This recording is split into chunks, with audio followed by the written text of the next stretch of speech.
So thank you very much for giving this opportunity to share certain ideas. It was very nice and very illuminating to hear what you talked about the overall system.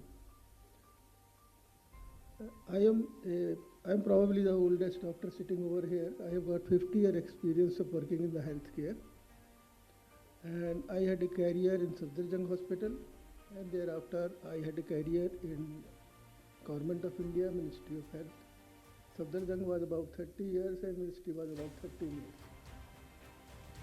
And I have seen the health system from the top as a DGHS. I have also worked as a chairman of Medical Council of India. And I have seen how the system operates. And thereafter, I did not do private practice. I switched over to first population issue in the project MOVE and tried to work in 8 states. Got frustrated, left it after 4 years. Then I started working in primary health care, which at present I am working in about 10 states in PPP mode with the various state governments. So I have narrated this story because there are certain inherent issues with the healthcare system which has been raised by the chair, and of which some glimpses you might have had when you heard the patients. Either it is a TB cured patient or a patient who has lost his brother, or a patient who got frustrated in the corporate hospital. So there were certain problems with the system which is intended to deal with the healthcare provision for the last mile person, or a uniform system of healthcare distribution for everyone and everybody. I know that 2013, Rajenji started this union. I know that in 1998, World Health Organization started patient safety. Now, why there is a need of patient safety and why there is a need of union?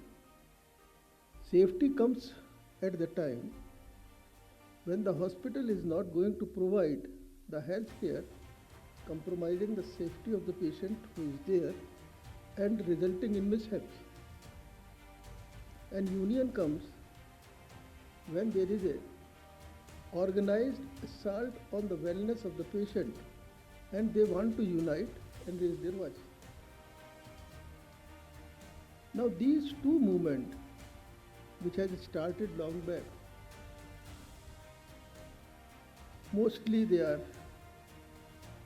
city bound, mostly they are attended by patients who are living in the city, who are suffering from the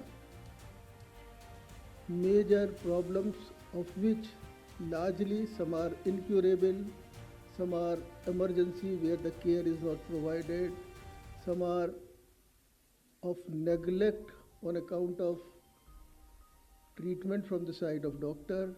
So the composite of problem.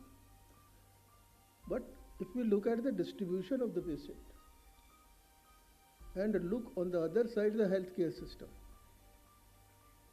we see that the patient comes from the community.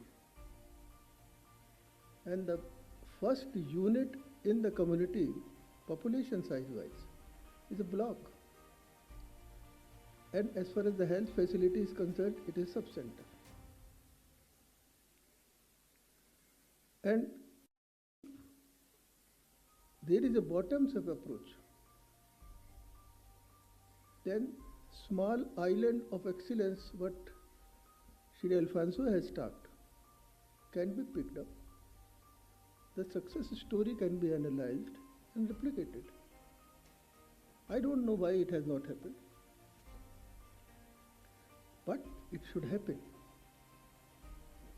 In absence of such type of happening, we will keep on lamenting that the system is not responsive. I have heard something about the non-availability of the organs.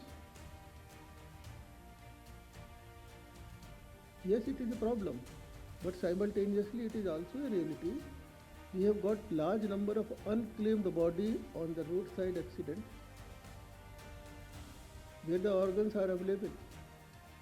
It is also a reality that India's cadaveric organ donation rate is still 1.4 as compared to the Spain, which is 40 plus.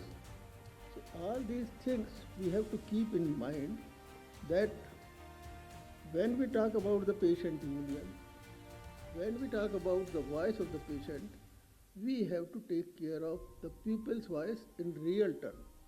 The people who are there from the community, the people who are coming from the blocks. Since time is over, there are empty number of things which I would have loved to talk about the community, because I am working there for last 6-7 years. But some other time. But the perception of the community and the last mile person is entirely different from what we have heard today. Thank you very much.